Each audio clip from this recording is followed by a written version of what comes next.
Hello everyone, welcome back to this नई video. साथियों, स्वागत है आप सभी का इस नए वीडियो में। यूपी पीसीएस और आरओ स्पेशल जो उत्तर प्रदेश विशेष सेशन जो हमारा चल रहा था साथियों, उसमें आज हमारा लेक्चर नंबर 5 है। आज के इस लेक्चर में हम लोग बात करेंगे भौतिक संरचना और जलवायु के बारे में। इसमें हम थोड़ा सा कंसेप्ट भी जानेंगे और मैप के माध्यम से आपको बताएंगे। उसके साथ साथ कुछ मोस्ट इंपॉर्टेंट क्वेश्चन भी यहाँ पर कंप्लीट करेंगे। तो सबसे पहले आपको बता दें कि इसमें क्या क्या हम लोग करने वाले हैं। तो आप देखेंगे कि इसमें पूरा एक मैप के माध्यम से भी आपको सारी चीज़ें कराई जाएंगी और जितने इंपॉर्टेंट ऑनलाइन फैक्ट्स हैं वो, और उसके बाद से लास्ट में आपको कुछ क्वेश्चंस की प्रैक्टिस भी कराई जाएगी। ठीक है, तो आई होप तो कि ये चीज़ें आपको समझ में आ गई होंगी। और जो भी साथी नए हैं उनका आज का ये लेक्चर है, तो उसको लिए हम बता दें कि इसके पहले वाली क्लास में आप देखेंगे हमने यूपी सेशन में जनगणना, संगीत, नृत्य महोत्सव और धार्मिक स्थल पर्यटन, इतने सारे टॉपिक्स हमने यहाँ पे, तो इतनी सारी चीज़ें करा दी गई। जो भी साथी ये पहले की इस क्लासेस को नहीं देखें वो जाकर ज़रूर देख ले। और स्पेशल बात है कि ये सारी क्लासेस आपको सेपरेट अलग अलग वीडियोज़ में मिल जाएंगे और ये आपकी टॉप मैराथन वाली भी वीडियो मिल जाएगी। ठीक है, तो आज हम जो स्टार्ट करने वाली चीज़ आपको समझ में आ गई होंगी। तो देखेंगे हम कि उत्तर प्रदेश का जो भौतिक संरचना है और उसके साथ साथ एक इंपॉर्टेंट पॉइंट्स में ऐड किए हैं जलवायु। ठीक है, तो अपने इस उत्तर प्रदेश के सेशन में, विशेष सेशन में आपको हम लिए चलते हैं और सबसे पहले आपको जो भी इंपॉर्टेंट यहाँ कंसेप्ट हैं वो बताएंगे। उसके बाद से इस पर क्वेश्चंस करा देंगे। और एक चीज़ ये बता दें कि देखिए साथियों, जितना हम करा रहे हैं उत्तर प्रदेश स्पेशल, अगले 4 से 5 दिन में जो भी होगा आपका ये सेशन पूरा कंप्लीट हो जाएगा। ठीक है, तो जितना हम यहाँ पे आपको करा रहे हैं, ठीक है, इससे अलग उत्तर प्रदेश स्पेशल आपको पढ़ने की ज़रूरत नहीं पड़ेगी। मैं फिर से एक बार ये चीज़ कह रहा हूँ, क्योंकि इसमें जो सारे इंपॉर्टेंट प्रीवियस ईयर क्वेश्चन है वो भी इंक्लूडेड है, टेस्ट सीरीज के क्वेश्चन वो भी इंक्लूडेड है। ठीक है, तो सारी चीज़ें इसमें उत्तर प्रदेश विशेष की कवर हो जाएंगी। ठीक है, और इसके साथ साथ करंट अफेयर को मैं बार बार कह रहा हूँ, आप लोग करंट अफेयर की तैयारी करते चलिए। ठीक है, तो थोड़ा सा पहले यहाँ पे ब्रीफ समझिए उत्तर प्रदेश के मैप के बारे में कि उत्तर प्रदेश का लोकेशन क्या किस तरीके से है। ठीक है, तो इसमें देखेंगे उत्तर प्रदेश, पहले आपको यहाँ से दिखाते हैं कि इसके राजधानी सबको जानता है कि लखनऊ। ठीक है, सीमावर्ती राज्यों में थोड़ा सा आपको ध्यान रखना है कि इसके सीमावर्ती राज्य कौन कौन से हैं। ठीक है, तो इसमें उत्तराखंड, हिमाचल प्रदेश, ठीक है, हरियाणा, दिल्ली जो कि केंद्र शासित प्रदेश है, राजस्थान, मध्य प्रदेश, छत्तीसगढ़, झारखंड और बिहार, इतने राज्य इसके साथ क्या कर रहे हैं, सीमा साझा कर रहे हैं। उसके बाद अंतर्राष्ट्रीय सीमावर्ती देश में एक देखेंगे इंटरनेशनल सीमा नेपाल के साथ साझा होती है। ठीक है, मैप के माध्यम से थोड़ा सा आपको हम क्लियर करने की कोशिश करेंगे कि देखिएगा उत्तर प्रदेश अपना, ये जो आपको इधर रीजन दिख रहा है नेपाल, ये इंटरनेशनल बाउंड्री है, अंतर्राष्ट्रीय सीमा है। उसके बाद से आप देखें यहाँ पे उत्तराखंड, ठीक है ना, उत्तराखंड, इधर हरियाणा और ऊपर यहाँ पे इस वाले पॉइंट पे आपको देखेंगे हिमाचल प्रदेश भी थोड़ा सा टच करता हुआ किससे, सहारनपुर ज़िले से। फिर यहाँ पे राजस्थान, इस साइड मध्य प्रदेश और यहाँ पे बिहार, और इस साइड नीचे जो है आप देखेंगे यहाँ पे कि इसके साथ एक सीमा जो लगती है वो छत्तीसगढ़ की। ठीक है, उसके साथ साथ यहाँ पे थोड़ा सा सीमा आप देखेंगे झारखंड का भी है ना, बिहार झारखंड का भी।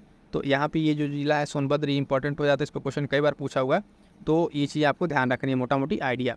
उसके बाद से अब आइए देखते हैं कि एक डिटेल में कि कैसे कैसे इसके पूरे सारे पॉइंट्स यहाँ पे बनेंगे, उन पॉइंट्स को देखेंगे। इसके बाद लास्ट में आपको MCQ कराएंगे। ठीक है, MCQ कराएंगे, इंपॉर्टेंट MCQ कराएंगे, जिस MCQ के बाद से आपको सारी चीज़ें प्रीवियस ईयर क्वेश्चन में इंक्लूडेड रहेंगे। तो देखिए भौतिक संरचना की अगर बात करेंगे उत्तर प्रदेश की, तो सबसे पहले इसका आकार को देखेंगे साथियों।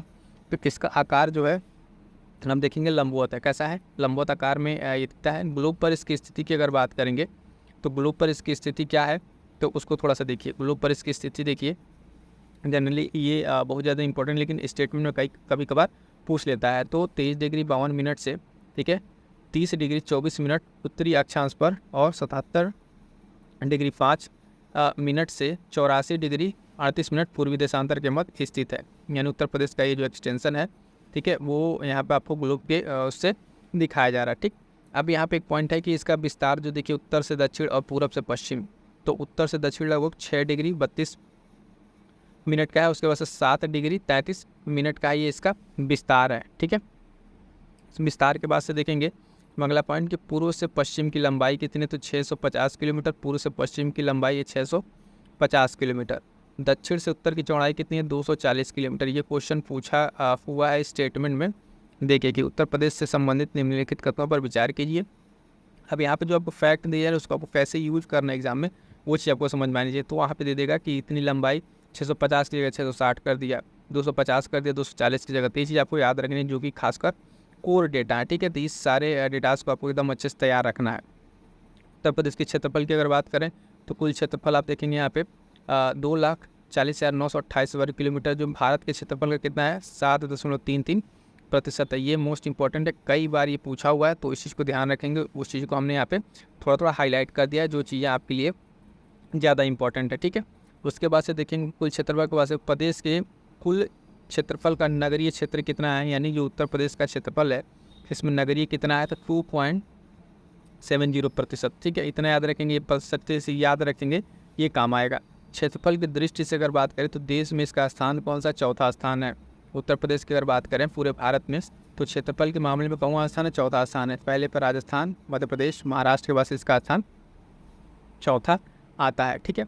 सर्वाधिक क्षेत्रफल वाले 4 जिले जो घटते क्रम में, ये इंपॉर्टेंट ध्यान दीजिएगा। जो 4 ऐसे जिले हैं जो क्षेत्रफल के मामले में आपको थोड़ा सा यहाँ पे ध्यान देना है कि क्षेत्रफल के मामले में घटते जिले हैं। सबसे बड़े से छोटा तो लखीमपुर खीरी, सोनभद्र, हरदोई और सीतापुर, ये 4 टॉप के जो है वो याद रखिएगा। कई बार क्रोनोलॉजिकल ऑर्डर में चीज़ पूछता है तो वहाँ पे आपको ध्यान रखना होता है। क्या होता है ना कि हम सबसे बड़ा सबसे छोटे तो याद कर लेते हैं, कई बार सबसे बड़े और छोटे को हटा कर रख देता है, तो हमें क्या होती है वहाँ पे कन्फ्यूजन बन जाती है। सबसे कम क्षेत्रफल वाले 4 जिलों के बारे में बात करें तो हापुड़, गाजियाबाद, भदोही और शामली, ठीक है। ये 4 जिले ध्यान रखिएगा। सबसे अब यहाँ पे 2 चीज़ आपको समझ में आ गई, सबसे बड़ा जिला और सबसे छोटा जिला, तो लखीमपुर खीरी और हापुड़, ठीक है।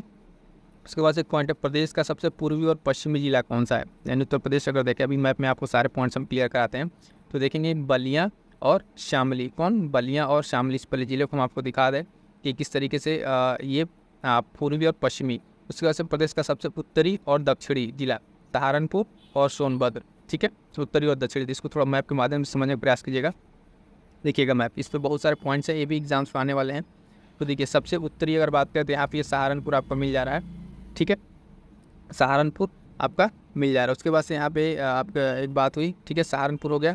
और यहाँ पर देखेंगे तो यहाँ पे आपका सोनभद्र, ठीक है। ये सोनभद्र जिला, ये इंपॉर्टेंट, बहुत ही महत्वपूर्ण जिला है, क्योंकि ये एक ऐसा इकलौता जिला है उत्तर प्रदेश का जो 4 राज्यों से घिरा हुआ है। एक तरफ यहाँ बिहार, ये झारखंड, यहाँ पे छत्तीसगढ़ और ये मध्य प्रदेश। तो इकलौता ऐसा जिला है सोनभद्र जो 4 राज्यों से घिरा हुआ है, ठीक। यहाँ का लास्ट का अगर आप देखेंगे, ये बिहार से सटे हुए जो पूर्वी बता रहा था यहाँ पे, तो बलिया, ये देखिए बलिया, ठीक है, बिहार से ये बॉर्डर शेयर करता हुआ इस साइड, ठीक है, बलिया आपका, ठीक। इधर एक और आपका कौन सा था, बलिया हो गया।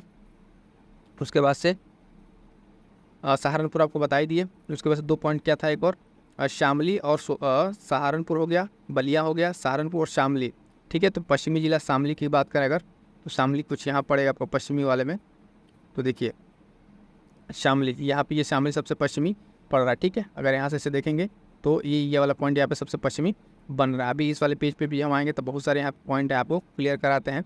देखिएगा उत्तर प्रदेश के बारे में थोड़ा सा यहाँ पे जान लीजिए, इसी मैप पे देख लीजिए क्या क्या इस पर पॉइंट्स है। एक तो नगर निगम के बारे में, ठीक है। मैक्सिमम आप देखेंगे कि लोकसभा विधानसभा की जो सीटें हैं लेजिस्लेटिव असेंबली की, वो कहाँ पर है, तो इलाहाबाद में। और कितनी सीटें हैं, 12 सीटें हैं। कितनी, 12 सीटें हैं। उसके बाद कुछ इंपॉर्टेंट देखिए, यहाँ को कितने उसमें बांटा गया है, पूरे उसको 13 जोन में बांटा गया है। कितने, 3 जोन में बांटा गया है, ठीक। और इन 3 जोन में जो बांटा गया है, पूर्वी, मध्य और पश्चिमी। अभी रिसेंट में जो करंट में चल रही थी चीज़ें, उत्तर प्रदेश को डिवाइड करने की बात हो रही थी, ठीक है। तो उसमें भी इसी तरीके कुछ प्रपोजल है कि 4 पार्ट में उत्तर प्रदेश को विभाजित करने के लिए इस तरह का कुछ सिनेरियो तैयार हुआ है। तो इसमें देखेंगे पूर्वी, मध्य और पश्चिमी। इसमें क्या है कि टोटल आप देखेंगे 18 मंडल और 75 जिले हैं, और हर एक जो जोन है उस जोन में कितने कितने हैं ये आपको इसमें दिखेंगे, है ना। तो पश्चिमी में 6, ठीक है, और मध्य वाले में 5, ठीक है, और पूर्वी में 7। तो ये कौन कौन से, एक बार थोड़ा सा इसको देख लीजिएगा। हम देखेंगे कि अब पश्चिमी वाले में सहारनपुर, मेरठ, आगरा, बरेली, अलीगढ़ और मुरादाबाद, ठीक है। ये 6 किस्में हैं पश्चिमी वाले में। मध्य वाले की बात करें तो झांसी, चित्रकूट, इलाहाबाद, कानपुर और लखनऊ, ठीक। पूर्वी में बात करें तो जिसमें बस्ती, आजमगढ़, गोंडा, फैजाबाद, गोरखपुर, है ना, मिर्ज़ापुर और बनारस, ठीक है। तो ये हो जाएंगे आपके, ठीक है, टोटल मंडल, ठीक है। क्या हो गए ये पूरे मंडल, जो 3 जोन में 18 मंडल हैं उसमें सारे आ जाएंगे, ठीक। आइए चलिए नेक्स्ट पॉइंट देखते हैं, आगे का पॉइंट देखते हैं। इसमें हम लोग कहाँ पे थे, लगभग ये पॉइंट कवर कर रहे थे, यहाँ तक आ जाए थे, कहाँ गया, हाँ बलिया वाला, ठीक है। तो ये बलिया हो गया और शामली, सहारनपुर और सोनभद्र। अब नेपाल से सटे 7 जिले, उनका क्रम पूछ रहा है। 7 जिले कौन कौन से हैं? अब नेपाल जो अंतर्राष्ट्रीय सीमा है उसे सटे कौन कौन से जिले हैं उसको देखिएगा। इस ज़िले में आप देखेंगे महाराजगंज, सिद्धार्थनगर, बलरामपुर, श्रावस्ती, बहराइच, लखीमपुर खीरी और पीलीभीत। ये क्रम इनका देखेंगे पूर्व से पश्चिम की ओर है, ठीक है, पूर्व से पश्चिम की ओर है। किस तरीके किधर से स्टार्ट हो रहा है? तो नेपाल से सटे जिले आप यहाँ पे देखिए, यहाँ से स्टार्ट हो रहा है, ठीक है, महाराजगंज से। महाराजगंज, सिद्धार्थनगर, बलरामपुर, श्रावस्ती, बहराइच, लखीमपुर खीरी और पीलीभीत, ये इंटरनेशनल बाउंड्री यहाँ पे आ रही है। ये जो डॉटेड करके है नेपाल के यहाँ से बाउंड्री, ये वाली बाउंड्री। तो इस वाले पोर्शन पर जितने नेपाल से सटे जिले हैं ये मोस्ट इंपॉर्टेंट है। ये आप PPPCS जब मेंस का लिखेंगे पेपर, पाँचवा पेपर, तो उसमें भी आपको इंटरनल सिक्योरिटी में यहाँ पे चीज़ें आपको बहुत सारी देखने को मिलेंगी, किस तरीके से यहाँ पे इंटरनल सिक्योरिटी को थ्रेट है इस वाली बॉर्डर से। तो ये सारे डिस्ट्रिक्ट आपको क्रोनोलॉजिकल ऑर्डर में एकदम याद होने चाहिए। पूरब से पश्चिम पूछे, अब पश्चिम से पूरब पूछे, तो आपको सारी चीज़ यहाँ पे क्लियर होना चाहिए, ठीक है। नेक्स्ट पॉइंट देखते हैं। हाँ, नेपाल से सटे 7 जिले हो गए। उसके बाद से देखिए उत्तर प्रदेश की जो लंबाई है नेपाल से सीमा की लगभग 500 है ना 79 किलोमीटर की लंबाई है, ठीक है। नेक्स्ट देखेंगे, ये तो हो गया। उसके बाद से प्रदेश से सटे जो राज्यों की संख्या है उसमें 9 है। इसमें 8 राज्य हैं और एक केंद्र शासित प्रदेश है। स्टार्टिंग में हमने आपको दिखाया कौन कौन से राज्य हैं। अभी आगे हम फिर यहाँ पे देखेंगे कौन कौन से राज्य हैं, किस तरह से जिले हैं, ठीक है। हम देखिए यहाँ पे इंपॉर्टेंट, उत्तराखंड से सटे 7 जिले हैं जो क्रमशः कैसे हैं, यहाँ से पश्चिम से पूर्व की ओर सहारनपुर, मुजफ्फरनगर, बिजनौर, मुरादाबाद, रामपुर, बरेली और पीलीभीत। हरियाणा से सटे 6 जिले, दिल्ली से सटे, ये दिल्ली वाला मोस्ट इंपॉर्टेंट लगा लीजिए, दिल्ली से सटे उत्तर प्रदेश के कौन कौन से जिले, गाजियाबाद और गौतम बुद्ध नगर, ठीक है। बाकी में तो 5-6 हैं, ठीक है। ध्यान कहाँ पर रखना है पहले तो एक बार सब देख लीजिए, बता दें यहाँ पे क्लियर रहेगा, कोई पॉइंट छूटे ना। लेकिन आपको ध्यान रखना है मोस्ट इंपॉर्टेंट ये दिल्ली वाला और नेपाल वाला, ठीक है। दिल्ली और नेपाल वाला ध्यान रखना है। तो हरियाणा से छठे जो 6 जिले हैं, सहारनपुर, शामली, बागपत, गौतम बुद्ध नगर, अलीगढ़ और मथुरा। दिल्ली वाले में गाजियाबाद और गौतम बुद्ध नगर, ठीक है। हरियाणा और उत्तर प्रदेश के बीच की सीमा निर्धारक नदी कौन सी? यमुना। ये नदी इंपॉर्टेंट है, दिखिएगा ऑलरेडी आपके पास यहाँ पे हाईलाइटेड है, ठीक। तो हरियाणा और उत्तर प्रदेश के बीच कौन सी सीमा निर्धारित करनी है? यमुना नदी। राजस्थान से सटे 2 जिले कौन कौन से? आगरा और मथुरा। आगरा और मथुरा 2 जिले हैं जो आप देख पा रहे हैं कि राजस्थान सटे हैं। मध्य प्रदेश से सटे कितने जिले हैं? 11 जिले हैं। सर्वाधिक जिले हमें लग रहा है यहीं पे ये आप देखेंगे कि मध्य प्रदेश से हैं, ठीक है। तो इसमें कौन कौन से एक बार देख लीजिए, आगरा है, इटावा, जालौन, झांसी, ललितपुर, महोबा, बांदा, चित्रकूट, इलाहाबाद, मिर्ज़ापुर और सोनभद्र। बिहार से सटे 7 जिले, तो क्रमशः दक्षिण से उत्तर की तरफ सोनभद्र, चंदौली, गाजीपुर, बलिया, देवरिया, कुशीनगर है ना और महाराजगंज, ठीक है। अब देखिए यहाँ पे कुछ इंपॉर्टेंट पॉइंट है, फिर आपको मैप पे लिए चल के सारा क्लियर कराते हैं मैप के माध्यम से। तो छत्तीसगढ़ से सटा जिला सोनभद्र, ठीक है। झारखंड से सटा सोनभद्र, यानी 2 ये स्टेट ऐसे हैं जिनसे सिर्फ यही जिला सट रहा है, सोनभद्र, छत्तीसगढ़ और झारखंड। सोनभद्र से सटे राज्यों की संख्या कितनी है? तो 4 राज्य हैं, मैंने आपको मैप में बताया, मध्य प्रदेश, छत्तीसगढ़, झारखंड और बिहार। ये इंपॉर्टेंट है, कई बार पूछा हुआ उत्तर प्रदेश से स्पेशल से क्वेश्चन।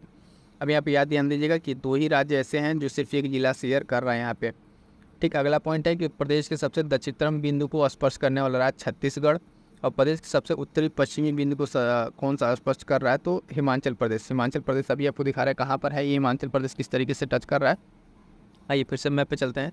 तो ये वाला जो पोर्शन आप देख रहे हैं यहाँ पर, ये है आपको मिलेगा यहाँ पे हिमाचल प्रदेश। यहाँ पे सहारनपुर का एक छोटा सा टिप यहाँ पे टच करता है, ठीक है।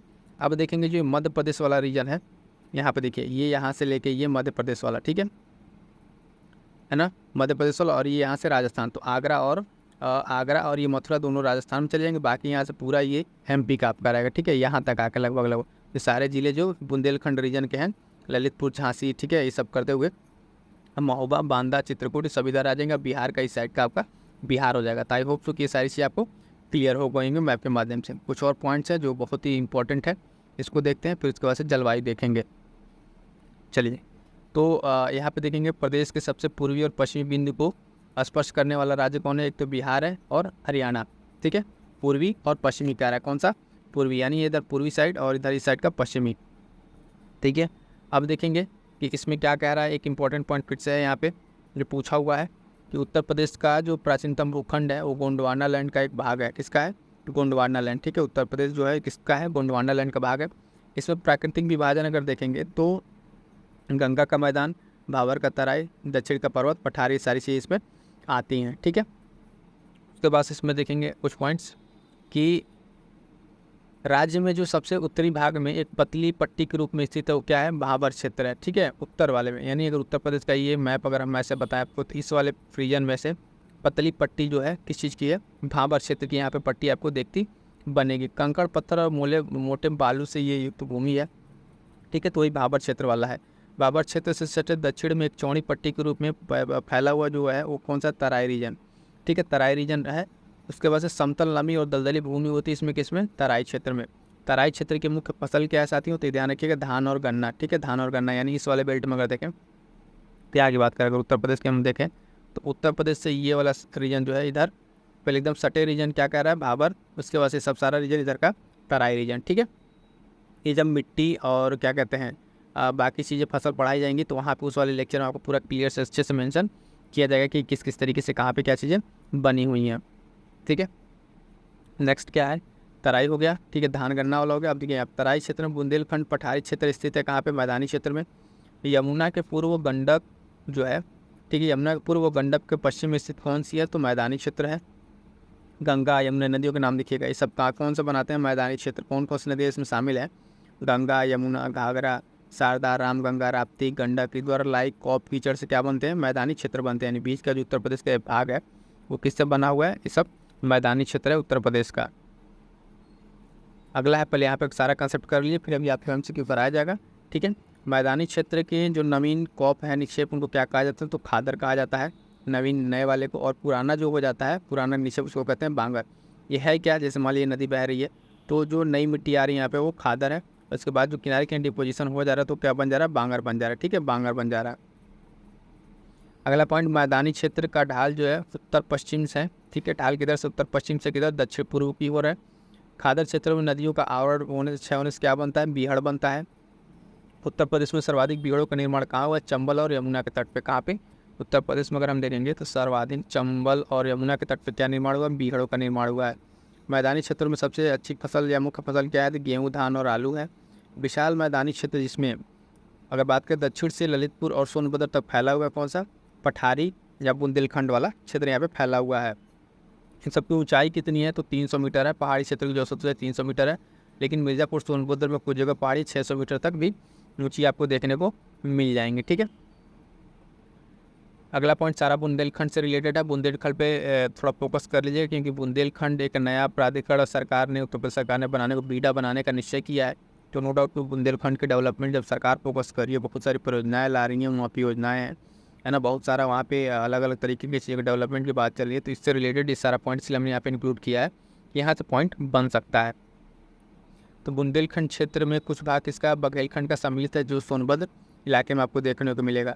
प्रदेश के कितने जिलों में पठारी बुंदेलखंड क्षेत्र का विस्तार है, तो लगभग 11 जिले। वही नीचे के जो जिले हैं, यहाँ से ये वाला जो नीचे का जिला है, इसमें सब बुंदेलखंड रीजन, बुंदेलखंड सर्किट, सब कितनी चीज़ें बनाई जा रही है। जब आप मेंस पढ़ेंगे, मेंस वाली क्लास लेते हैं, उसमें सारी चीज़ हमने डिस्कस कर रखा है। तो बुंदेलखंड पहाड़ी क्षेत्र हो गया, सीमा पर बहती गंगा यमुना पे। मिर्ज़ापुर वाला देखेंगे, यहाँ पे क्या क्या है, कुशेसरा जो खड़ंजा जलप्रपात है, ठीक है, वो कहाँ पे, मिर्ज़ापुर में है। ठीक, बुंदेलखंड जो पहाड़ी पठारी क्षेत्र की पश्चिमी सीमा पर बहती है तो बेतवा नदी है। फिर बुंदेलखंड की ओर अगर देखेंगे ढाल किस तरफ है, तो उत्तर की ओर ढाल है इसका। वहीं पे केन बेतवा लिंकिंग का प्रोजेक्ट की बात भी चलता है, मध्य प्रदेश से संबंधित तौर पर उत्तर प्रदेश से ये संयुक्त परियोजनाएँ भी चलती हैं। तो बुंदेलखंड रीजन को सिंचाई के लेके ही उस सारी बातें वहाँ पर भी चल रही हैं। बुंदेलखंड पहाड़ी क्षेत्र में मुख्य फसल क्या है, तो दाल और तिलहन है। और वहाँ की जलवायु के बारे में अगर देखें, जलवायु क्या कहते किस तरीके से है, तो जलवायु वाला अभी आगे चल के हम इसको डिस्कस करते हैं। जलवायु किस तरीके से, मानसूनी और उष्णकटिबंधीय किस तरीके से। तो अभी जब जलवायु वाला पॉइंट आता है तो वहाँ पे डिस्कस करते हैं। 3 ऋतुएँ यहाँ पे देखेंगे, कौन कौन सी ऋतुएँ यहाँ पे हैं, ग्रीष्म, वर्षा और शीत ऋतु है उत्तर प्रदेश की। और ग्रीष्म ऋतु में प्रदेश में दक्षिणी भाग में अधिक तापमान का कारण है कि कर्क रेखा का नज़दीक होना। ठीक है, कर्क रेखा का नज़दीक होने से यहाँ पे दक्षिण वाले भाग में ज़्यादा अधिक गर्मी होने लगती है। प्रदेश में बंगाल की खाड़ी से मानसून को जाना जाता है, पूर्वा नाम से। और प्रदेश में होने वाली संपूर्ण वर्षा का 75 से 85% भाग कहाँ से होता है, तो इससे पूर्वा वर्षा से होता है। ठीक है, अब यहाँ पे कुछ और इंपॉर्टेंट पॉइंट देख लीजिए, इसलिए कह रहे हैं कि सारा कंप्लीट हम आपको यहाँ पे करा दे रहे हैं ताकि आपको फर्दर किसी और चीज़ को पढ़ने की ज़रूरत ना पड़े। तो देखिए, उत्तर प्रदेश में जहाँ पे पूर्वा वर्षा, सर्वाधिक वर्षा जो तराई क्षेत्र में होती है। सर्वाधिक और सबसे कम वर्षा वाले ज़िले हैं गोरखपुर और मथुरा। तो गोरखपुर में सर्वाधिक वर्षा होती है और सबसे कम मथुरा में। प्रदेश में विभिन्न औसत जो वार्षिक वर्षा है वो अलग अलग क्षेत्र में अलग अलग है, ठीक है। तो यहाँ पे इतना पॉइंट ध्यान नहीं रखना है, ठीक है। ये मेंस के प्रोस्पेक्टिव जब वो आप किसी आंसर को लिखेंगे तो वहाँ काम आएगा, ठीक। ये वाला इंपॉर्टेंट पॉइंट देखिए, प्रदेश का सर्वाधिक नम भूमि, ठीक है, वेटलैंड वाला क्षेत्र कौन सा है? सोनभद्र है, लगभग 5.08%। और प्रदेश का सबसे कम नम भूमि वाला बागपत और हाथरस। ये 4 पॉइंट यहाँ पे क्या याद हमने जो इंपॉर्टेंट बता दें। वर्षा वाला जिला सबसे ज़्यादा और कम, ठीक है, और नम भूमि, तो ये सोनभद्र और बागपत। ये भूमि वेटलैंड के बारे में बात कर रहा है और यहाँ पे वर्षा के लिए बात कर रहा है तो गोरखपुर और मथुरा, ठीक है। अब आ जाते हैं हम लोग किस पे? जलवायु पे। इसके बाद से जलवायु बस लास्ट सेशन बचेगा हमारा, क्वेश्चन आएंगे, इंपॉर्टेंट क्वेश्चन करा देंगे, कंप्लीट हो जाएगा। जलवायु में क्या क्या है तो यहाँ पे देखिए, मेन रूप से जलवायु उत्तर प्रदेश की अगर बात करें तो सामान्य रूप से उत्तर प्रदेश की जलवायु उष्णकटिबंधीय मानसूनी। क्या है? उष्णकटिबंधीय मानसूनी जलवायु है, ठीक। और यहाँ पे ग्रीष्म ऋतु में अगर आप देखेंगे तो जून में तापमान अपने उच्चतम बिंदु पर आता है, कब?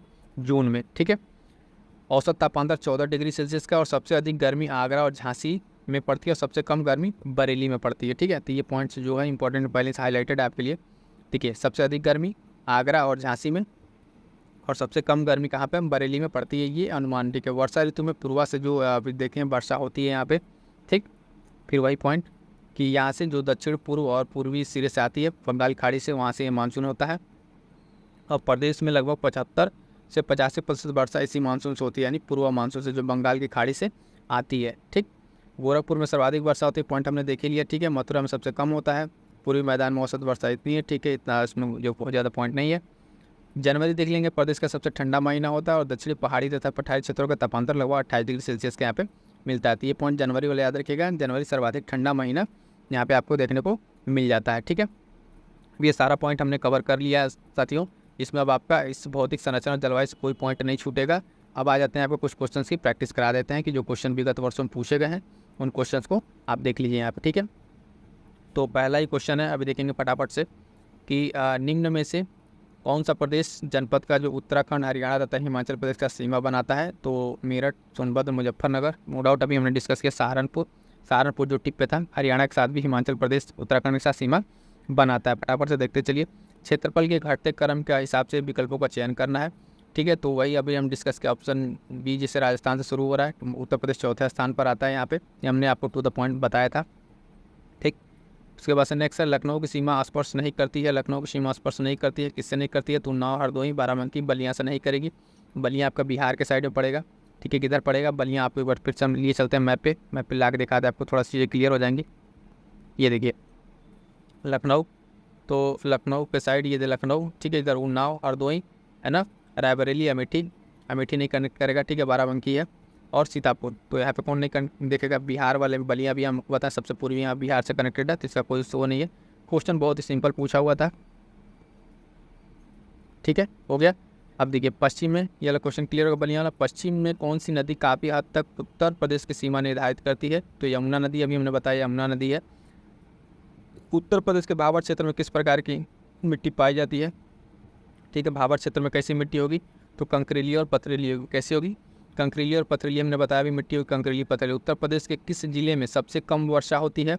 तो मथुरा में, ठीक है, मथुरा में, नो डाउट अभी हमने क्वेश्चन करा है, ठीक है। ये कुछ जिलों का क्या करना है, उत्तर से दक्षिण तरफ में अरेंज करना है, पीछे से क्वेश्चन है, तो ये मैप के माध्यम से होगा। सिद्धार्थनगर, संत कबीरनगर, अम्बेडकर नगर, ठीक है। थोड़ा सा मैप के माध्यम वाला क्वेश्चन है, इसको स्किप करते हैं, ठीक। ये क्वेश्चन देख लीजिए, भौगोलिक दृष्टि से सही घटता क्रम यहाँ पे बताना है, ठीक है, सही घटता क्रम बताना है। तो ये भी क्वेश्चन आपको थोड़ा सा उस तरीके से मिल जाएगा यहाँ पे, इसको भी स्किप कर दिए क्योंकि ये टू द पॉइंट पे आपको भौगोलिक क्षेत्रफल से देखना पड़ेगा, ठीक है, इसको रहने देते हैं। ये क्वेश्चन देख लीजिए, इंपॉर्टेंट है। किस जिले में सर्वाधिक वर्षा होती है? तो गोरखपुर। अभी सबसे कम वाला भी आ गया और सबसे ज़्यादा वाली, दोनों क्वेश्चन यहाँ पे पूछा हुआ है। निम्न में कौन सा क्षेत्रफल के बढ़ते क्रम में सही दृष्टि है? फिर से वही वाला क्वेश्चन इसी तरीके से आ गया है, ठीक है। तो इसका राइट आंसर हम आपको बता दे रहे हैं, राइट आंसर इसका हो जाएगा, ठीक है, सी आंसर है गौतम बुद्ध नगर, बाराबंकी, मिर्ज़ापुर, सोनभद्र। अगला जो इंपॉर्टेंट पॉइंट है, सोनभद्र वाला जिले किस जिले को स्पर्श करता है? सोनभद्र जिले को स्पर्श करता है कौन कौन? कितने राज्यों की सीमाएं हैं यहाँ पे? लगभग आप देखेंगे, हमने बता दिया आपको 4 राज्यों की सीमाएं कौन कौन सी हैं, आपको हम डिस्कस ये कर चुके हैं। बस आपको क्वेश्चन यहाँ फटाफट से दिखा दे रहे हैं कैसे कैसे क्वेश्चन आता है। उत्तर प्रदेश से कौन सा क्षेत्र आदिकाल की प्राचीनतम शैलों से निर्मित है? तो ये कौन से शैलों से निर्मित है? यहाँ पे तो बुंदेलखंड वाला रीजन की हम लोग बात कर रहे हैं। बुंदेलखंड। निम्न में से किससे उत्तर प्रदेश की सीमा नहीं लगती है? राजस्थान, पंजाब, इनमें से कोई नहीं, हरियाणा। ठीक है, तो कौन सा हो जाएगा? पंजाब से इसकी उत्तर प्रदेश की सीमा नहीं लगती। किस से नहीं लगती? पंजाब से नहीं लगती है। ठीक है, पंजाब वाला यहाँ पे राइट आंसर हो जाएगा। ठीक है, आइए अगला देखते हैं। उत्तर प्रदेश में सर्वाधिक वर्षा का क्षेत्र कौन सा है? उत्तर प्रदेश में सर्वाधिक वर्षा का क्षेत्र कौन सा है? तो तराई क्षेत्र है। ठीक, निम्नलिखित में सर्वाधिक वर्षा वाला क्षेत्रफल, सर्वाधिक जो क्षेत्रफल है कौन सा है? वर्षा नहीं है, सिर्फ क्षेत्रफल पूछ रहा है यहाँ पे, तो लखीमपुर खीरी। और सबसे कम वाला कौन सा? हापुड़। ठीक है, हापुड़। ये दोनों याद रखेंगे, पॉइंट पूछा हुआ क्वेश्चन है। तो इस तरीके से क्षेत्रफल की दृष्टि से उत्तर प्रदेश के राज्य में कौन सा स्थान है? तो चौथा स्थान है। पहले पर राजस्थान है, दूसरे पर मध्य प्रदेश, उसके बाद से महाराष्ट्र और उसके बाद से उत्तर प्रदेश। निम्नलिखित में से किस जिले को अंतर्राष्ट्रीय सीमा स्पर्श नहीं करती है? तो वही साइड वाला बताया, बलरामपुर था उसमें। ठीक है, श्रावस्ती था, पीलीभीत था, बस्ती नहीं था। ठीक है, तो बस्ती नहीं, गलत हो जाएगा, बस्ती नहीं होगा। ठीक है, और ये फिर वही लास्ट क्वेश्चन, सबसे छोटा क्षेत्रफल वाला जिला तो कौन सा यहाँ हो जाएगा? अब यहाँ पे देखिए, क्या अभी उन्होंने बता रहे थे ना कि हापुड़ तो है, लेकिन अब वहाँ पे हापुड़ को मिस कर दिया। फिर वो जो घटते क्रम में अगर आपको याद रहा होगा तो उस हिसाब से यहाँ पे कौन सा हो जाएगा? यहाँ पे ऑप्शन के हिसाब से वाराणसी आंसर हो जाएगा। तो ये तो साथियों आज का पूरा कंप्लीट सेशन। उसके साथ साथ एक चीज़ बता दें, 2-3 चीज़ ध्यान में रखिएगा कि मोस्ट इंपॉर्टेंट ये सीरीज आ गई है, बूस्टर सीरीज। ये बूस्टर सीरीज क्यों है? बूस्टर सीरीज को क्यों इम्पोर्टेंट है कि ये साथियों, जो लोग एक बार आप क्लास कीजिए, क्यों कह रहे हैं कि प्रश्न यहीं से आएंगे सारे, जो आपको यहाँ पे देखेंगे PYQs, टेस्ट सीरीज़ को एनालिसिस करने के बाद जो सारे इंपॉर्टेंट पॉइंट है जहाँ से प्रश्न बन सकते हैं वो इसमें डिस्कस किए जा रहे हैं और PDF नोट्स के साथ हैं। तो आप नो डाउट अगर आप इनको करते हैं तो आपको 10 से 12 क्वेश्चन तो आपको ऐसे ही प्रीलिम्स में एकदम एग्जैक्ट यहाँ से मिलेंगे। ठीक है, जो लोग कर लिए हैं वो चीज़ को इसका इंपॉर्टेंस समझ रहे हैं। के साथ जो UPPCS का PYQ अलग से एनालिसिस सीरीज चल रही है, उसमें आपका साइंस का अभी चल रहा है, साइंस कंप्लीट हो रहा है, उसको आप लोग जरूर कंप्लीट करें सेगमेंट वाइज। और साथ साथ टेस्ट सीरीज जितने कराए गए हैं यहाँ पे वो सारे segment wise test series available हैं। ठीक है, जितने आप हो गए हैं, ठीक है, उसको आप जाकर कंप्लीट कीजिएगा। और फर्दर आपकी भी कोई क्वेरी है या फिर तैयारी से रिलेटेड कोई भी डाउट है तो आप उसको कमेंट कर दीजिएगा। और PDF के लिए आप क्या कीजिएगा? टेलीग्राम ज्वाइन जरूर कर लीजिएगा। ठीक है, मिलते हैं किसी नेक्स्ट वीडियो में, तब तक के लिए थैंक यू सो मच।